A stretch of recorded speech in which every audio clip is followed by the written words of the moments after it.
एक दिन एक व्यक्ति किसी की सिफारिश ची लेकर दरबार में नौकरी मांगने आया। बादशाह ने उसे चुंगी अधिकारी बना दिया। उस आदमी के जाने के बाद बीरबल बोले, यह आदमी चालाक जान पड़ता है, बेईमानी किए बिना नहीं रहेगा। अकबर को बीरबल की बात पर विश्वास नहीं हुआ। वे कहने लगे कि तुम्हें व्यर्थ लोगों पर शक करने की आदत हो गई है। बीरबल ने अकबर से कुछ नहीं कहा। थोड़े ही समय के बाद अकबर बादशाह के पास उस आदमी की शिकायतें आने लगी कि वह रिश्वत लेता है। अकबर बादशाह ने उसे नौकरी से निकालने की बजाय उसका तबादला एक मुंशी के रूप में घुड़साल में कर दिया, जहां किसी प्रकार की बेईमानी का मौका न था, परंतु मुंशी ने वहां भी रिश्वत लेना आरंभ कर दिया। उसने साइंसों से कहा कि तुम घोड़ों को दाना कम खिलाते हो, मैं बादशाह से तुम्हारी शिकायत करूंगा। इस प्रकार मुंशी प्रत्येक घोड़े के हिसाब से 1 रुपया रिश्वत लेने लगा। अकबर बादशाह को जब इस बात का पता चला तो उन्होंने उसे यमुना की निगरानी का काम दे दिया। वहां कोई रिश्वत बेईमानी का मौका ही नहीं था। लेकिन मुंशी ने वहां भी अपनी अक्ल के घोड़े दौड़ा दिए। उसने वहां नावों को रोकना आरंभ कर दिया कि नाव रोको, हम लहरें गिन रहे हैं। उसकी वजह से नावों को वहां 2-3 दिन रुकना पड़ता था। नाव वाले बेचारे तंग आ गए तो उन्होंने जल्दी जाने देने के लिए मुंशी को 10 रुपए देना आरंभ कर दिया। अब की बार शिकायत आने पर तंग आकर अकबर बादशाह ने मुंशी को नौकरी से निकल दिया और बीरबल की पारखी निगाहों की तारीफ की। गलत इंसान हमेशा गलत ही करता, क्योंकि उसके अंदर गलत नियत छुपी होती है। हमें इंसान को अंदर से परखना आना चाहिए, नहीं तो लोग बोलते कुछ और हैं और होते कुछ और। शाम हो गई थी। सारे दरबारी थक गए थे। बादशाह के चेहरे पर भी थकावट दिखाई दे रही थी। दरबार बर्खास्त करने की तैयारी हो रही थी। तभी एक सिपाही ने प्रवेश किया। क्या बात है अमीर? बादशाह ने पूछा। जहांपनाह, दक्षिण भारत से एक पंडित आपसे और बीरबल से मिलना चाहते हैं, सिपाही बोला। मगर क्यों? अकबर ने पूछा। जहांपनाह, उन्होंने आपकी बुद्धिमत्ता और बीरबल की सूझबूझ के बारे में काफी सुना है, इसलिए वह आपसे मिलना चाहते हैं। सिपाही ने निवेदन किया। तो फिर विद्वान पंडित को निराश करना उचित नहीं है। उन्हें आदर के साथ अंदर ले आओ, अमीर, बादशाह ने आदेश दिया। इसके बाद उन्होंने बीरबल से कहा, हम बहुत थक गए हैं बीरबल, इन पंडित जी से जरा जल्दी निबटना। तभी सिपाही पंडित जी को लेकर अंदर आ गया। अकबर तथा बीरबल ने पंडित जी का स्वागत किया। पंडित जी उनकी उदारता देखकर गदगद हो रहे थे। अकबर बोले, पंडित जी, आप बीरबल जी से प्रश्न पूछिए। पंडित जी ने ध्यान से बीरबल को देखा और पूछा, बीरबल, तुम 100 सरल प्रश्नों के उत्तर देना पसंद करोगे या एक कठिन प्रश्न का? बीरबल ने विनम्रता के साथ कहा, पंडित जी, 100 सवाल सुनने का समय बादशाह के पास कहाँ है? आप मुझसे एक कठिन प्रश्न है, पूछ लीजिए। तो ठीक है। तुम बताओ कि पहले मुर्गी पैदा हुई या अंडा? पंडित जी ने पूछा। बीरबल ने एक शब्द का उत्तर दिया, मुर्गी। पंडित चौंके। उन्होंने एक और सवाल किया, तुम यह कैसे कह सकते हो बीरबल? माफ कीजिएगा पंडित जी, आप यह दूसरा प्रश्न पूछ रहे हैं, बीरबल ने पंडित जी से कहा। बीरबल के कथन से पंडित मुग्ध हो गए। उन्होंने कहा, मैंने बीरबल की जितनी प्रशंसा सुनी थी, उन्हें उससे ज्यादा ही बुद्धिमान पाया। अगले दिन राजा ने बीरबल को बुलाकर कहा, तुम्हें रानी को मजबूर करना है कि वह मुझसे माफी मांगे, वरना मैं तुम्हें तुम्हारे पद से हटा दूंगा। बीरबल चुपचाप महल से बाहर आ गया। उसे एक तरकीब सूझी। उसने दरबान को बुलाया और उसके कान में कुछ कहा। फिर वह महल में रानी से मिलने चल दिया। वह रानी से इस तरह बात करने लगा मानो उसे राजा रानी के झगड़े के बारे में कुछ पता ही न हो। जब वह बात कर रहा था तो दरबान उसके पास आकर बोला, महाराज ने कहा है कि सब कुछ योजना के हिसाब से हो रहा है। रानी ने यह बात सुनी तो बीरबल से पूछा, दरबान किस योजना की बात कर रहा है? माफ करें, मैं इसे किसी को नहीं बता सकता, बीरबल ने जवाब दिया। बीरबल की बात सुनकर रानी को शक हो गया कि रात में हुए झगड़े के कारण कहीं बादशाह दूसरी शादी की योजना तो नहीं बना रहे। ऐसा सोचते ही वह भागी हुई बादशाह के पास पहुंची और उससे माफी मांगने लगी। महाराज दिल खोलकर हंसे। वे समझ गए कि चतुर बीरबल अपनी योजना में सफल रहा। उसने महारानी को महाराज के आगे माफी मांगने पर मजबूर कर ही दिया।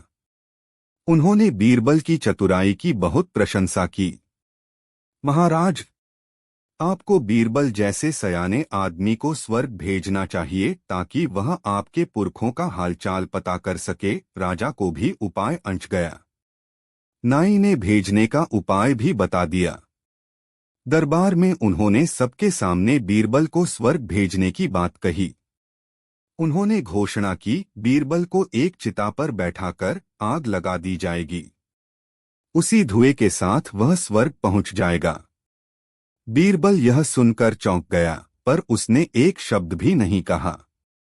उसने चुपचाप उस स्थान से अपने घर तक एक सुरंग खोद ली जहां उसकी चिता तैयार की जानी थी। तयशुदा दिन पर वह चिता पर बैठ गया। उसके पूरे शरीर को लकड़ी के लट्ठों से ढक दिया गया। जैसे ही चिता में आग लगाई गई, बीरबल चुपचाप सुरंग के रास्ते निकल गया। किसी को पता तक नहीं चला और वह सही सलामत घर आ गया। वह भेष बदलकर घर से निकला। उसने पूरे शहर में घूमकर पता लगाया कि कौन लोग उसे मारने की साजिश में शामिल थे। कुछ दिन बाद बीरबल अकबर के दरबार में पहुंचा। उसने कहा, महाराज, आपके पुरखे स्वर्ग में मजे से हैं। हालांकि वे अपनी बढ़ी हुई दाढ़ियों से थोड़ा परेशान हैं। उन्होंने मुझसे कहा है कि आप झट से अपने नाई और कुछ दरबारियों को स्वर्ग भेज दें। बादशाह मान गए और झट से ऐसा करने का आदेश दे दिया। नाई और दरबारी सकते में आ गए, पर अब उनके पास राजा का हुक्म मानने के सिवा दूसरा उपाय भी कहा था। हालांकि उन्हें एहसास हो गया था कि चतुर बीरबल को मूर्ख बनाना इतना आसान नहीं था। महाराज, आपको बीरबल जैसे सयाने आदमी को स्वर्ग भेजना चाहिए ताकि वह आपके पुरखों का हालचाल पता कर सके। राजा को भी उपाय अंच गया। नाई ने भेजने का उपाय भी बता दिया। बादशाह का मन बहलाव करने के इरादे से बीरबल ने गधे की तारीफ के पुल बांधते हुए कहा, जहांपनाह, इसके चेहरे से ऐसी बुद्धिमानी झलक रही है कि शायद सिखाने पर ये पढ़ना लिखना भी सीख जाए। बादशाह ने बात पकड़ ली और सेवक को आदेश दिया कि वह मधे की रस्सी बीरबल के हाथ में थमा दे। तत्पश्चात उन्होंने कहा, बीरबल, ले जाओ, इसे महीने भर में पढ़ा लिखा कर वापस लाना। बीरबल को यह समझने में देर नहीं लगी कि अगर वह इस काम में विफल हो गया तो नतीजा क्या होगा। ठीक 1 महीने बाद उसी गधे की रस्सी थामे बीरबल दरबार में हाजिर हुए। बादशाह ने पूछा, क्या गधा पढ़ लिख गया है? हाँ, जहांपनाह कहते हुए एक मोटी सी पोथी गधे के सामने रख दी। गधा जुबान से पोथी पन्ने पलटते चला गया और 30वें पन्ने पर पहुंचकर जोर जोर से रेंकने लगा। देखिए, जहांपनाह अपनी भाषा में किताब पढ़कर सुना रहा है। बादशाह और उनके दरबारी चकित रह गए। बादशाह ने पूछा, तुमने यह चमत्कार कैसे किया? उन्होंने ने बड़ी शान के साथ समझाया, जहांपनाह, पहले रोज मैंने मुट्ठी भर घास पोथी की जिल्द और पहले पन्ने के नीचे रख दी। दूसरे दिन मैंने घास दूसरे पन्ने पर रख दी और पोथी बंद कर दी। गधे ने उसे खोलकर घास खा ली। फिर रोजाना इसी तरह से आगे के पन्ने पलटने लगा। जहां घास नहीं मिलती वहीं गधा गुस्से से रेंकने लगता। बादशाह बीरबल की चतुराई पर मुस्कराए बगैर नहीं रह सके। सारे दरबारी भी उनकी तारीफ करने लगे। एक बार दो भाई राम और श्याम एक आम के पेड़ के लिए लड़ रहे थे। राम ने कहा कि आम का पेड़ उसका है और श्याम ने कहा कि उसका। कोई भी इस समस्या का हल नहीं निकाल पा रहा था। उन्होंने बीरबल से मदद मांगने का फैसला किया।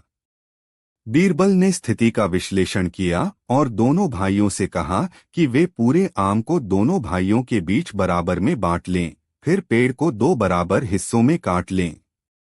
बीरबल की बात सुनकर राम ने हामी भरी, जबकि श्याम ने पेड़ को न काटने की बात कही, क्योंकि उसने पूरे 3 साल तक पेड़ की देखभाल की थी। बीरबल समझ गए पेड़ का असली मालिक कौन है। उन्होंने कहा, पेड़ श्याम का है, क्योंकि पेड़ काटने के नाम से श्याम परेशान हो गया था। सालों तक इसकी देखभाल करने वाला व्यक्ति इसे तुरंत काटने के लिए राजी नहीं हो सकता।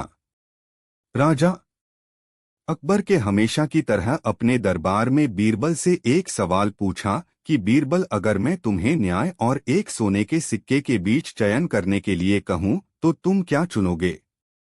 बीरबल ने उत्तर देते हुए कहा कि बिना किसी संदेह के मैं एक सोने का सिक्का चुनूंगा। इस बार बीरबल बोलते समय थोड़ा लड़खड़ाए। राजा अकबर सहित सभी लोग बीरबल के इस उत्तर पर हैरान रह गए। राजा अकबर ने कहा, मैं तुमसे बहुत निराश हूं। तुमने इंसाफ के आगे कम मूल्यवान चीज सोने के सिक्के को क्यों चुना? बीरबल ने मुस्कुराते हुए उत्तर दिया कि महाराज, इस राज्य में न्याय की कोई कमी नहीं है, क्योंकि आप यहाँ के राजा हैं। मैंने वो चीज चुनी जिसकी मुझे जरूरत हो सकती है, और मुझे सोने के सिक्के की जरूरत है। बीरबल का यह जवाब सुनकर अकबर हैरान रह गए और उनके चेहरे पर मुस्कुराहट आ गई। उन्होंने जवाब से खुश होकर 100 सोने के सिक्कों के साथ बीरबल को पुरस्कृत किया। 11:05 दोपहर के 1 बजे सुनील कुशवाहा 731811 एक दिन बादशाह अकबर घोड़े पर बैठकर शाही बाग में घूमने गए। साथ में बीरबल भी था। चारों ओर हरे भरे वृक्ष और हरी हरी घास देखकर बादशाह अकबर को बहुत आनंद आया। उन्हें लगा कि बगीचे में सैर करने के लिए तो घोड़ा भी हरे रंग का ही होना चाहिए। एक बार एक महाजन को अपना चित्र बनवाने का शौक लगा। उसने एक चित्रकार को बुलवाकर अपना चित्र बनवाने को कहा। महाजन के कहे अनुसार चित्रकार ने महाजन का चित्र बनवाने में बहुत मेहनत की, लेकिन महाजन बहुत ही धूर्त व्यक्ति था। वह चित्रकार से बोला, यह चित्र ठीक नहीं बना है, इसे दोबारा बनाओ। ऐसे करते करते महाजन ने बहुत सारे चित्र बनवाकर उन्हें गलत बता दिया। अब चित्रकार समझ चुका था कि महाजन चेहरा बदलने में माहिर है और हर बार चित्र बनवाते समय चेहरा बदल लेता है। इसलिए उसने महाजन से अब तक बनाई गई सभी तस्वीरों का मेहनताना मांगा। धूर्त महाजन बोला, कैसा मेहनताना? तुमने अब तक एक भी सही चित्र नहीं बनाया है। जब तुम सही चित्र बना दोगे तो तुम्हें तुम्हारा मेहनताना मिल जाएगा। महाजन की बात सुनकर चित्रकार निराश होकर अपने घर लौट गया और अपनी पत्नी को महाजन की इस करतूत के बारे में बताया। अपने पति को परेशानी में देख उसने चित्रकार को बादशाह अकबर के दरबार में न्याय की गुहार लगाने की सलाह दी। पत्नी की बात चित्रकार को समझ आ गई और अगले ही दिन चित्रकार ने सारा हाल बादशाह अकबर के दरबार में जा सुनाया। बादशाह ने चित्रकार से सारे चित्र मंगवाए और साथ ही महाजन की भी महल में बुलवाया।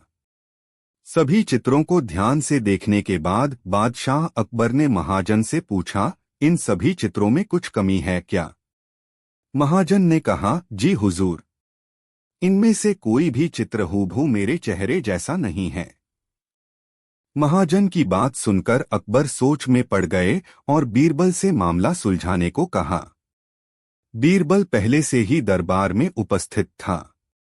और सारी बातें अच्छी तरह समझ चुका था कि महाजन चेहरे बदलने में माहिर हैं, इसलिए चित्रकार को परेशान कर रहा है।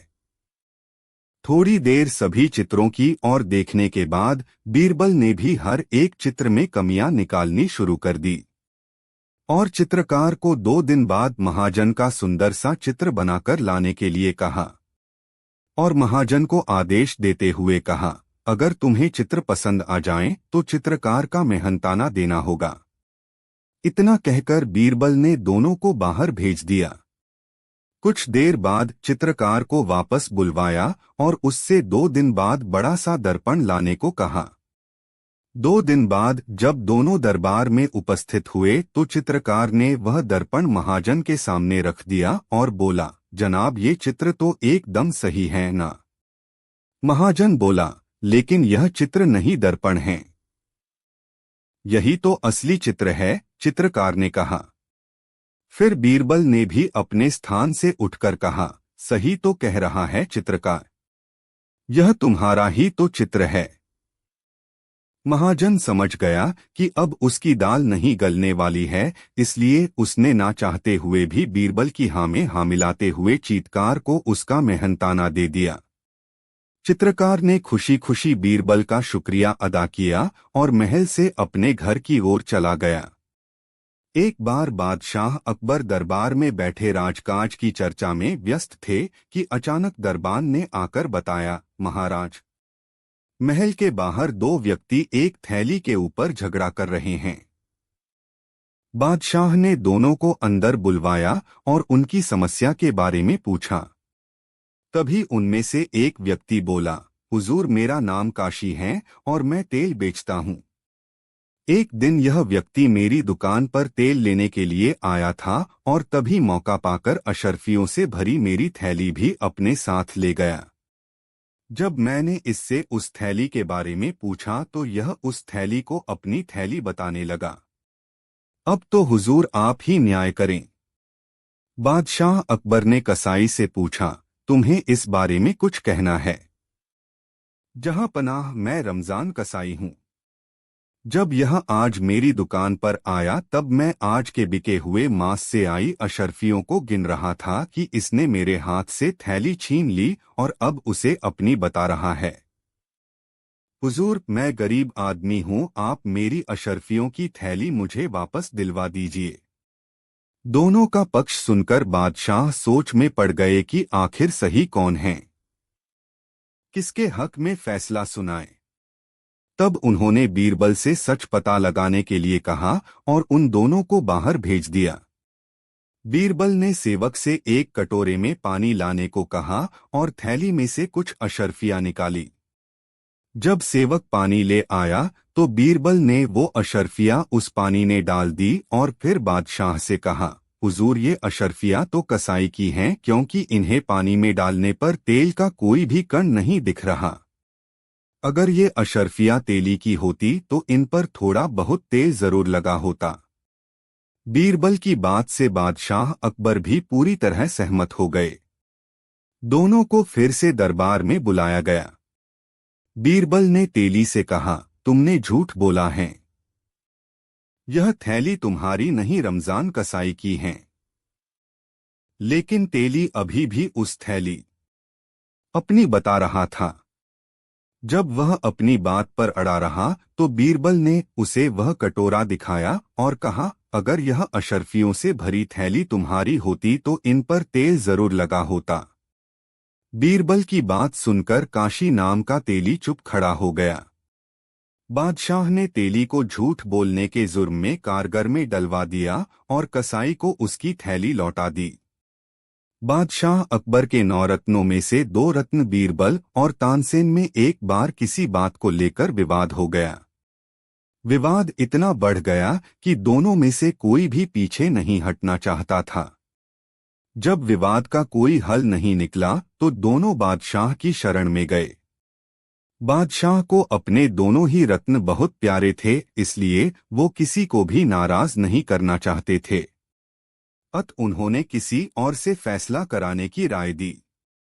बीरबल ने पूछा, हुजूर जब आपने किसी और से फैसला कराने की राय दी है तो कृपा करके ये भी बता दें कि हम किस महान व्यक्ति से अपना फैसला कराएं।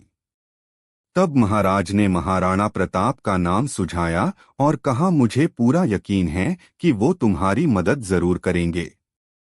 बादशाह अकबर की सलाह पर दोनों महाराणा प्रताप से मिले और अपना अपना पक्ष रखा। दोनों की बातें सुनकर महाराणा प्रताप सोच में पड़ गए। तभी तानसेन ने अपनी मधुर आवाज में रागिनी गानी शुरू कर दी, जिसे सुनकर महाराणा प्रताप मदहोश होने लगे। तब बीरबल ने देखा कि तानसेन अपनी रागिनी से महाराणा प्रताप को अपने पक्ष में कर रहे हैं, तो बीरबल से भी रहा न गया और बोले, महाराणा जी, अब मैं आपको एक सच बात बताने जा रहा हूँ। जब हम दोनों आपके पास आ रहे थे तो हमने पुष्कर जी में जाकर प्रार्थना की थी कि अगर मेरा पक्ष सही होगा तो मैं 100 गाय दान करूंगा और मियां तानसेन का पक्ष सही हुआ तो वो 100 गायों की कुर्बानी देंगे। ऐसा उन्होंने अपनी मन्नत में मांगा था। महाराणा जी, अब 100 गायों की जिंदगी आपके हाथ में है। महाराणा एक हिंदू शासक थे, इसीलिए वो गोहत्या के बारे में सोच भी नहीं सकते थे। बीरबल की ये बात सुनकर वो चौंक गए और उन्होंने तुरंत बीरबल के पक्ष में फैसला सुना दिया। जब ये बात बादशाह को पता चली तो वो बहुत हंसे।